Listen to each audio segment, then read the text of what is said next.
بسم اللہ الرحمن الرحیم۔ آج 30ویں اور آخری پارے کی آخری 23 صورتیں تلاوت کی گئی ہے، سورۃ الشمس سے لے کر سورۃ الناس تک۔ ان کا مختصراً خلاصہ عرض کر دیتے ہیں۔ پہلی صورت سورۃ اللیل سے سورۃ الناس تک۔ سورۃ اللیل میں اللہ پاک ارشاد فرماتے ہیں کہ اس دنیا میں ہر انسان کی محنت کا میدان الگ ہے۔ ان سعیکم لشتی، انسان کی محنت اس دنیا میں الگ الگ ترتیب پہ ہوتی ہے۔ جب محنت کا میدان الگ ہے تو نتیجہ بھی الگ نکلے گا۔ یہ تو ممکن نہیں کہ انسان محنت ایک چیز کی کرے اور نتیجہ دوسرا نکلے۔ اس لیے یہ سوچ کر انسان کو زندگی گزارنی ہے کہ جو محنت اس دنیا میں کی ہوگی آخرت میں وہی نتیجہ ہم سب کے سامنے آئے گا۔ اس لیے ایمان اعمال کی حفاظت کے ساتھ اس دنیا کی زندگی کو گزارنا چاہیے۔ اس کے بعد 2 صورتیں ہیں، سورۃ الضحیٰ اور سورہ الم نشرح۔ ان دونوں صورتوں میں اللہ پاک نے اپنے آخری حبیب پیغمبر جناب رسول اللہ صلی اللہ علیہ وسلم کے مقام کو، مرتبے کو، آپ کی عظمت کو بیان فرمایا ہے اور آپ کی شان کو ذکر فرمایا ہے کہ اے ہمارے حبیب، ہم نے آپ کے تذکرے کو اونچا کر دیا ہے۔ وَرَفَعْنَا لَكَ ذِكْرَكَ، آپ کا تذکرہ بلند ہے۔ حدیث پاک میں اس کی تشریح ہے کہ بلند اس طور پہ ہے کہ اللہ پاک نے تمام پیغمبروں کے سلسلے میں صرف جناب رسول اللہ صلی اللہ علیہ وسلم کو یہ خصوصیت دی کہ ہر جگہ اپنے نام کے ساتھ اپنے حبیب کے نام کو جوڑ دیا۔ اب جہاں اللہ کا نام آتا ہے ہم اللہ کی وحدانیت کی گواہی دیتے ہیں، تو وہی حضور علیہ السلام کی رسالت کی بھی گواہی دیتے ہیں۔ اس لیے آپ دیکھ لیں کلمہ طیبہ میں، اذان میں، نماز کے اندر ہر جگہ حضور علیہ السلام کا مبارک تذکرہ ہے۔ اس کے بعد سورہ 3 ہے، اس میں اللہ پاک نے انسان کو اس کی حیثیت بتائی کہ یہ اتنا ہلکا نہیں ہے جتنا اپنے آپ کو آج ہم سمجھتے ہیں۔ یہ اشرف المخلوقات ہے اور اللہ کی نگاہ میں اتنا قیمتی ہے کہ لَقَدْ خَلَقْنَا الْإِنسَانَ فِي أَحْسَنِ تَقْوِيمٍ، اس کائنات کے سب سے خوبصورت سانچے میں فرمایا ہم نے انسان کو بنایا ہے۔ انسان کے علاوہ اور کوئی ایسی مخلوق نہیں جس کے لیے احسن تقویم فرمایا ہو۔ انسان اشرف المخلوقات ہے اور تمام مخلوقات میں سب سے قیمتی ہے، سب سے اعلیٰ ہے، سب سے افضل ہے، لیکن اس کو اپنے مقام اور مرتبے کی حفاظت کرنا ضروری۔ ایک انسان کو کوئی عزت مل جائے لیکن وہ خود جا کے گندگی کے ڈھیر پر بیٹھ جائے تو یہ تو اس کا قصور ہے۔ تو اللہ پاک نے اشرف المخلوقات بنایا، اب ہمیں اپنے اس مقام اور منصب کی اور عزت کی حفاظت کرنی۔ اس کے بعد سورۃ العلق ہے، جس کو سورہ اقرا بھی ہم کہتے ہیں، اور یہ قرآن کریم کی وہی صورت ہے کہ جس کی ابتدائی 5 آیتیں سب سے پہلی وحی ہے۔ حضور علیہ السلام پر غار حرا میں جو سب سے پہلی وحی لے کر حضرت جبریل علیہ السلام آئے تھے تو وہ کون سی آیات تھی؟ اقرأ بسم ربک الذی خلق خلق الانسان من علق، یہ 5 آیتیں اتری ہے۔ یہ اسی صورت کی ابتدائی 5 آیتیں ہیں، اور اس میں نقطے کی بات سمجھنے کی یہ ہے کہ پہلی وحی کا آغاز لفظ اقرأ سے ہوا، پڑھنے سے، علم سے۔ اس سے معلوم ہوا کہ اس کائنات کی عزت اور اس انسان کا جو مقام ہے اللہ کی نگاہ میں، وہ علم کے راستے سے چلا ہے۔ علم ہی اللہ پاک کی صفات میں سے وہ خاص صفت ہے کہ جب انسان اس کو حاصل کر لیتا ہے تو اس کے ذریعے سے معاشرے کی ہر غلطی کی اصلاح ہو جاتی ہے۔ اس کے بعد سورۃ القدر ہے۔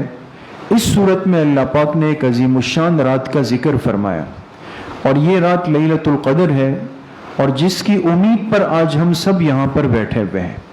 27ویں شب کو لیلۃ القدر اکثر علماء نے لکھا، اگرچہ آپ حضرات کو معلوم ہے کہ ہر طاق رات 5 راتوں میں سے کوئی بھی طاق رات لیلۃ القدر ہو سکتی ہے، لیکن اکثر علماء کا رجحان 27ویں شب کا ہے۔ تو اللہ کی رحمت سے کوئی بعید نہیں کہ شاید آج ہی کی رات ہو، اللہ ہم سب کو نصیب فرما دے۔ تو اس لیے اس رات کی بڑی حفاظت کی ضرورت ہے. اس میں عمل، اس میں مجاہدے کے اجر کو، حیثیت کو اللہ پاک اتنا بڑھا دیتے ہیں کہ جس کو ہم تصور بھی نہیں کر سکتے. اس کے بعد 4 صورتیں ترتیب سے، سورہ بینہ، سورہ زلزال، سورہ عادیات، سورۃ القارعہ. ان چاروں صورتوں میں اللہ پاک نے قیامت کے احوال اور ہولناکیوں کو بیان کیا، اور اس انسان کو تنبیہ کی کہ یہ مت سمجھو کہ جو کچھ اس دنیا میں کیا وہ سب غائب ہو گیا، ہوا ہو گیا، نظر نہیں آ رہا. نہیں، فرمایا ایک دن آ رہا ہے کہ یہ زمین اپنے اندر کے احوال کو اگل دے گی، سب باہر نکال دے گی. کیا مطلب؟ جو کچھ ہم آج اس زمین پہ اعمال کر رہے ہیں، اچھے ہیں یا برے ہیں، اچھے ہیں یا برے ہیں، قیامت کے دن یہ زمین اپنے سارے احوال کھول دے گی، یہ سامنے آ جائیں گے. اس دن پھر پتہ چلے گا کہ جو کچھ کیا تھا اس کو محفوظ کیا جا رہا تھا. اس لیے زندگی گزارتے ہوئے، کوئی عمل کرتے ہوئے انسان اس بات کا ادراک رکھے کہ میرے ایک ایک لمحے کے عمل کو نوٹ کیا جا رہا ہے، محفوظ کیا جا رہا ہے. اس کے بعد سورہ تکاثر ہے. اس میں اللہ پاک نے مذمت فرمائی ان لوگوں کی جو حرص مال میں اتنا آگے چلے جاتے ہیں کہ ہوتے ہوتے ہوتے قبر کے سرانے پہ پہنچ جاتے ہیں، لیکن ان کے مال کی حرص ختم نہیں ہوتی. الہاکم التکاثر حتی زرتم المقابر. تمہیں کثرت مال کی طلب نے اتنا غافل کیا کہ یہاں تک کہ تم اپنے قبروں کے سرانے پہنچ گئے. انسان ہے، اس کا پیٹ نہیں بھرتا. اسی لیے جو ہمارے اس مبارک دین میں زکوٰۃ کا، صدقات کا، صدقہ فطر کا، انفاق کا، خرچ کرنے، یہ جو ترغیب ہے، اس کا مقصد اس بات کی اصلاح ہے کہ اندر سے حب مال نکل جائے، کثرت مال کی حرص اندر سے ختم ہو جائے. اس کے بعد سورۃ العصر ہے. اس سورت میں اللہ پاک نے قسم کھائی ہے زمانے کی. یہ مختصر سورت ہے لیکن بڑی جامع سورت ہے. اللہ پاک نے زمانے کی قسم کھائی کہ یہ انسان خسارے میں ہے، سوائے اس انسان کے جس نے اپنے اندر 4 باتیں پیدا کی. وہ 4 باتیں کیا ہے؟ الا الذین آمنوا. سب سے پہلی چیز یہ کہ وہ ایمان لایا، پھر ایمان کے بعد اعمال صالحہ والی زندگی اختیار کی، اس کے بعد پھر حق کے راستے کو قبول کیا، صرف قبول نہیں کیا، دوسرے کو بھی حق کی ترغیب دی، اور چوتھے نمبر پہ صبر کا مزاج اپنایا. دنیا ہے، اس میں ہر قسم کے حالات آتے ہیں، تو جہاں ایمان ہو، عمل صالح ہو، حق بات کو قبول کرنا ہو، صبر والا مزاج بنانا ہو، یہ انسان اللہ فرما رہے ہیں کہ زمانے کی قسم یہ خسارے سے بچ گیا. اور جس میں یہ باتیں نہیں ہیں، فرمایا وہ انسان خسارے میں چلا گیا. اس کے بعد سورہ ہمزہ ہے. اس میں اللہ پاک نے ان 3 باتوں کا ذکر کیا کہ جن کو اختیار کرنے والے کے لیے فرمایا جہنم کی ایک بڑی آگ تیار کی گئی، اور آگ بھی ایسی ہے التی تطلع علی الافئدہ. فرمایا جس میں یہ 3 کمزوریاں اور گناہ پیدا ہو گئے، اس کو ایسی آگ دی جائے گی جو اس کے دل تک پہنچ جائے گی. وہ کیا ہے؟ فرمایا نمبر 1، جو آدمی دوسرے میں عیب جوئی کرنے والا ہو.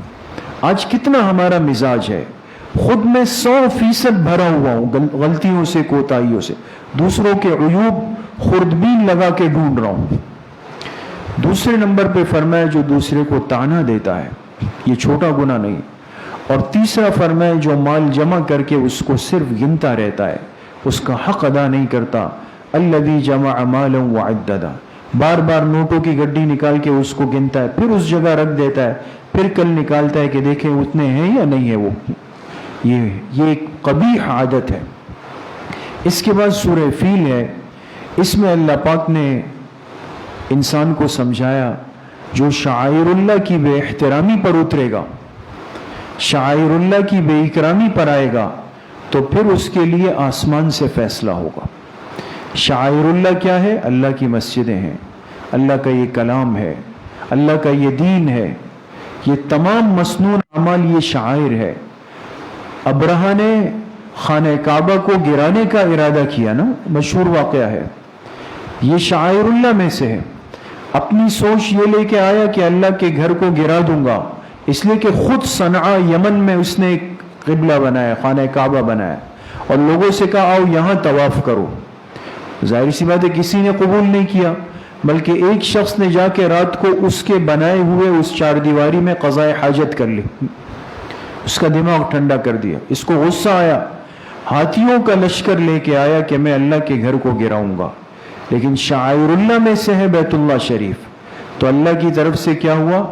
پرندے بھیجے گئے، یہ سب سے بڑا جانور لے کے آئے۔ دیکھیں اللہ کا نظام، مفسرین نے نکتہ لکھا، جو دنیا میں اللہ کے مقابلے میں بڑی طاقت لے کے آتا ہے، اللہ سب سے حقیر چیز بھیج کر اس کو ذلیل کرتے ہیں۔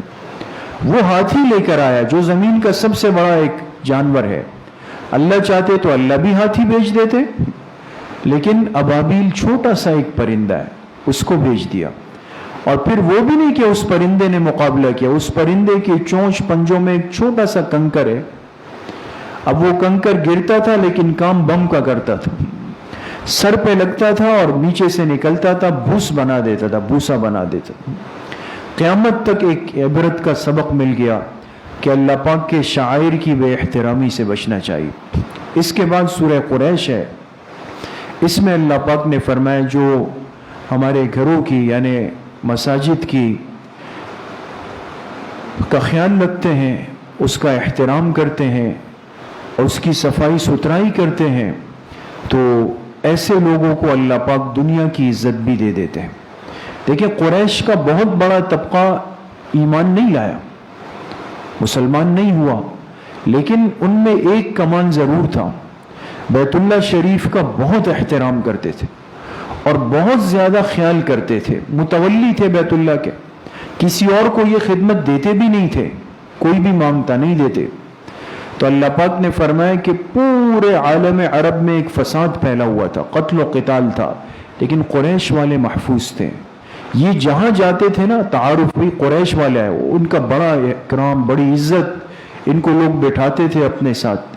یہ عزت ان کو کیوں ملی؟ ایمان بھی نہیں تھا ابھی تک، فرمایا اس لیے کہ انہوں نے بیت اللہ کی حفاظت کی ہے، بیت اللہ کا اکرام کیا ہے۔ ایک مسلمان جب اللہ کے گھر کا خیال رکھتا ہے، یہ یاد رکھیں، اللہ کے گھر کے خیال رکھنے والے کا اپنا گھر کبھی بے آباد نہیں ہوتا، یہ اللہ کی شان کے خلاف ہے۔ کوئی اللہ کے گھر کا خیال رکھ کے حفاظت کرے، خدمت کرے اور یہ قلاش گھومے گا، یہ نہیں ہو سکتا، اس کو اللہ پاک عزتیں دے دیتے۔ اس کے بعد سورہ ماعون ہے، ان لوگوں کی مذمت فرمائی جن میں بخل آ جاتا ہے، ایسے بخیل ہوتے ہیں کہ معمولی چیزیں بھی برتنے کی، کوئی مانگنے آ جائے کہ جی جیسے ہوتا ہے پڑوس میں نمک دے دے، ماچس دے دے، یہ دے، بعض کا بخل اتنا ہوتا ہے کہ وہ چیزیں بھی نہیں دیتے۔ وَيَمْنَعُونَ الْمَاعُونَ، معمولی برتنے کی چیزیں جو ہے وہ بھی نہیں دیتے۔ تو اللہ پاک نے فرمایا ایسے لوگوں کے لیے ہلاکت ہے جن پر بخل کا مزاج غالب آ جائے۔ اس کے بعد سورہ کوثر ہے، اللہ پاک نے جناب رسول اللہ صلی اللہ علیہ وسلم کو تسلی دی، اس لیے کہ کفار آپ کو طعنہ دیتے تھے کہ آپ کی تو اولاد نرینہ ہے نہیں، تینوں بیٹے فوت ہو گئے، تو کہتے تھے آپ کا تو نام و نشان مٹ جائے گا۔ انسانی ذہن یہ ہے نا کہ بھئی بیٹا نہیں ہے تو بیٹیوں سے تو لوگ کہتے ہیں بھئی کہاں خاندان چلتا ہے، حالانکہ اس کائنات کی سعادت دیکھیں کہ حضور علیہ السلام کا نسب چلا ہی بیٹی سے ہے۔ آج جو سادات ہیں نا، سادات اپنے نام کے ساتھ سید لکھتے ہیں، یہ سادات کون ہیں؟ حضرت فاطمہ رضی اللہ عنہ کی نسبت سے چلتے ہیں سب۔ دیکھیں تو انہوں نے کہا کہ آپ بے نام و نشان ہو جائیں گے، اللہ پاک نے سورہ کوثر اتاری، اے میرے حبیب آپ پریشان نہ ہو، ہم نے آپ کو خیر کثیر دے دی ہے۔ کوثر کے معنی خیر کثیر، ہر خیر آپ کے دامن میں آ گئی، یہ آپ کا دشمن بے نام و نشان ہو جائے گا۔ اب دیکھیں ابو لہب کے 12 بیٹے، ابو جہل کے 9 بیٹے، سب کی بڑی تعداد میں بیٹے تھے، کسی کا نام باقی ہے؟ لیکن اللہ کے حبیب صلی اللہ علیہ وسلم کا نام دنیا کے ہر کونے میں ہے، ہر مسلمان کے دل پہ ہے، ہر مسلمان کی زبان پہ نقش ہے۔ ہر مسلمان اپنی سعادت سمجھتا ہے کہ اپنے نام سے پہلے کیا لگائے؟ محمد لگائے۔ محمد لگائے۔ علماء نے روایت نقل کی کہ جس گھر میں بچہ پیدا ہو اور اس پہلے بچے کا نام اگر کسی نے محمد رکھا تو اللہ پاک اس گھر پہ برکتوں کے دروازے کھول دیتے۔ صرف اس لفظ محمد کی برکت اتنی زیادہ ہے، تو جو آپ کی زندگی کے مطابق زندگی بنائے گا اس کی کیا شان ہوگی۔ اس کے بعد سورہ کافرون ہے۔ اللہ پاک نے فرمایا کہ یہ کافر کچھ بھی کہہ دیں، کچھ بھی کر لیں، لیکن ان کے طریقے اور راستے کو اب کبھی اختیار نہیں کیا جا سکتا۔ حضور علیہ السلام کے پاس آئے، کہا بھی لڑائی ختم کرتے ہیں، جھگڑا ختم کرتے ہیں، اتفاق کرتے ہیں۔ آپ نے فرمایا کیسے اتفاق کریں؟ کہا ایک دن ہم آپ کے معبود کی عبادت کریں گے، ایک دن آپ کر لیں۔ جیسے آج بھی بہت سارے لوگ اتحاد بین المذاہب کی بات کرتے ہیں کہ بھئی مسلمان کافر سب ایک ساتھ رہیں۔ ایک تو دنیاوی زندگی کے اعتبار سے اتحاد و اتفاق ہے، وہ تو ہونا چاہیے، اس کا تو تصور اس مبارک دین نے رکھا ہے۔ اور ایک یہ کہ جو وہ کافر ہندو اپنے مندر میں کر رہا ہے ہم بھی جا کے وہ کر لیں، جو عیسائی اپنے چرچ میں کر رہا ہے ہم بھی جا کے وہ کر لیں۔ یاد رکھیں اگر کسی مسلمان نے کافروں کے شعائر پر، ان کے طریقوں پر، ان کے مذہبی رسم و رواج کو اختیار کیا، اس کا ایمان نکل چکا۔ آج لوگ اس کو ایک سیاست سمجھ کر کوئی جا کے مندر میں دیے جلا رہا ہے، کوئی چرچ میں جا کے گھنٹیاں بجا رہا ہے، اور یہ نہیں پتا کہ ہمارے ایمان اور نکاح کے ساتھ کیا ہو چکا ہے۔ اس لیے احتیاط والی زندگی۔ اس کے بعد سورۃ النصر ہے۔ اس سورۃ النصر میں اللہ پاک نے ایک اشارہ فرمایا، ظاہر نہیں ہے لیکن اشارہ ہے۔ اشارہ یہ تھا کہ حضور علیہ الصلوۃ والسلام کی دنیا سے رخصتی کا وقت قریب۔ یہ سورۃ النصر جب اتری اور اس میں اللہ پاک نے فرمایا کہ اللہ پاک کی نصرت آ گئی، فتح آ گئی، لوگ فوج در فوج اسلام میں داخل ہو گئے، بس اب آپ اپنے رب کے سامنے تسبیح پڑھیں، استغفار کریں۔ جب یہ آیات اتری، سورت اتری، تو باقی صحابہ تو بڑے خوش ہو گئے کہ بھئی یہ تو دین کے غلبے کی اطلاع ہے۔ لیکن حضرت ابوبکر صدیق رضی اللہ عنہ وہ رونے لگ گئے۔ صحابہ نے پوچھا آپ رو رہے ہیں، اس آیت میں تو بڑی خوشخبری ہے۔ فرمایا خوشخبری نہیں، اللہ کے پیغمبر کے جانے کی اطلاع ہے، اس لیے کہ اشارہ مل گیا کہ نصرت اللہ کی کامل ہو گئی، یعنی پیغمبر کا کام دنیا میں پورا ہو گیا۔ جب پورا ہو گیا پھر اللہ اپنے پیغمبر کو اپنے پاس بلا لیتے۔ تو صدیق اکبر تھے، سمجھ گئے۔ اس کے بعد سورہ لہب ہے۔ اس میں آپ علیہ السلام کے دشمن ابو لہب کا تذکرہ ہے، جس نے آپ علیہ السلام کی شان اقدس میں بڑا قبیح جملہ اس بدبخت نے کہا تھا۔ آپ علیہ السلام نے اپنے خاندان کو جمع کیا اور ان کو دعوت دی، ان کو سمجھایا۔ اس نے جب سنا تو کہا تبا لک یا محمد، نعوذ باللہ، کہا محمد تیرے ہاتھ ٹوٹ جائیں، نعوذ باللہ من ذالکم۔ جب اس نے یہ جملہ کہا آپ علیہ السلام کے بارے میں، اللہ پاک اپنے پیغمبر کی بے ادبی کو برداشت نہیں فرما سکتے۔ سورہ لہب اتری، تبت یدا ابی لہب وتب، فرمایا میرے پیغمبر کے نہیں، ابو لہب کے دونوں ہاتھ ٹوٹ جائیں۔ اور پھر ان پر اللہ پاک کی پکڑ آئی اور یہ ہلاک ہوا۔ اس کی بیوی کے گلے میں رسی اٹک گئی اور اس کی سانس اسی کے اندر نکل گئی۔ بہرحال انسان ہمیشہ آپ علیہ السلام کا تذکرہ ادب و احترام کے ساتھ کرے۔ اس کے بعد سورہ اخلاص ہے، قرآن کریم کی بڑی عظیم الشان صورت ہے، اور گویا توحید کا ایک خلاصہ ہے، اللہ کی وحدانیت کا سبق اس صورت میں ہے۔ بڑی عالی صورت ہے، حدیث پاک میں آتا ہے جو مسلمان اس صورت کو 3 مرتبہ اخلاص سے پڑھے گا تو اس کو پورے قرآن کے پڑھنے کے برابر اجر ملے گا۔ اس لیے انسان اگر کبھی مصروف ہو یا مرحومین کی قبر پہ چلا جائے، وقت کم ہوتا ہے، تو وہاں پہ 3 مرتبہ سورہ اخلاص کم از کم ضرور پڑھ لیا کریں، اور روزانہ کی عادت بنائیں کہ یا تو دن میں 1 مرتبہ یا ہر فرض نماز کے بعد 3 مرتبہ سورہ اخلاص پڑھ کے حضور علیہ السلام سے لے کر آخری امت تک اپنے مرحومین سب کو ایصال ثواب کریں تو پورے قرآن کریم کا ثواب مل جاتا ہے۔ اس کے بعد 2 صورتیں، سورۃ الفلق اور سورۃ الناس۔ چونکہ قرآن کریم ان 2 صورتوں پہ ختم ہوتا ہے، اور قرآن اللہ پاک کی نعمتوں میں سب سے عظیم نعمت ہے۔ ظاہر سی بات ہے کہ اللہ کی یہ نعمت تو اس خوش نصیب مجمع کے حصے میں آئی ہے نا. آپ لوگ معمولی لوگ نہیں ہیں دوستوں. اللہ پاک نے آپ کو عظیم نعمت دی ہے. جس نے تراویح میں قرآن سنا ہے، پورا کیا ہے، وہ اللہ کی نظر میں بہت بڑا ہے. تو جب انسان کو اللہ کی نعمت کا بڑا خزانہ ملتا ہے تو آپ جانتے ہیں جب انسان کے پاس کوئی نعمت آتی ہے تو اس کے حاسدین زیادہ ہو جاتے ہیں، ہے نا. دنیا میں بھی آپ دیکھتے ہیں آپ کے پاس گاڑی آ گئی، گھر آ گیا، ذرا ترقی کر لی، اب ہر آدمی کی آنکھیں جو ہے نا وہ پیلی ہو جائیں گی.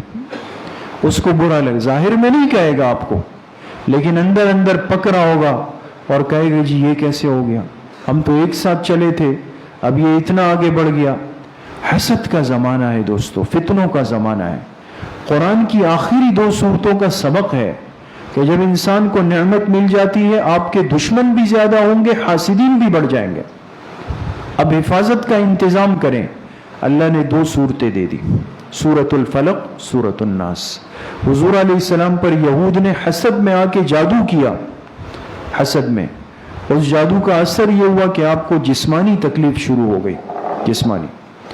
تو اللہ نے 2 سورتیں دے دی اور آپ کو بتایا گیا کہ ایک یہودی ہے لبید ابن اعصم، اس بدبخت نے اور اس کی بیٹیوں نے آپ علیہ السلام پہ جادو کیا. آپ کے سر کے بال مبارک حاصل کیے اور اس پر گرے باندھ دی، 11 گرے لگائی اور جادو کے منتر پڑے. آپ فرماتے تھے مجھے ایسا لگتا تھا کسی نے میرا جسم باندھ دیا. لیکن جب 2 سورتیں ملی اور آپ کو کہا گیا کہ اس کی تلاوت کریں تو سورہ فلق میں کتنی آیتیں؟ 5 اور سورۃ الناس میں 6، 11 ہو گئی نا. آپ ایک ایک آیت پڑھ رہے تھے اور ایک ایک گرہ کھل رہی تھی. جب 11 آیتیں پوری ہوئی تو 11 گرے کھل گئی. آپ نے فرمایا مجھے ایسا لگا کہ میرا رسیوں سے بندھا ہوا جسم کھل گیا. جادو کا اتنا اثر ہوتا ہے. تو ان 2 صورتوں کی برکت سے اللہ پاک سحر سے، جادو سے، فتنوں سے اللہ پاک محفوظ فرما لیتے ہیں. یہ قرآن کریم کا کچھ مختصر خلاصہ تھا. اللہ کریم مجھے بھی آپ سب کو صحیح عمل کی توفیق نصیب فرمائے. وآخر دعوانا ان الحمد للہ رب العالمین.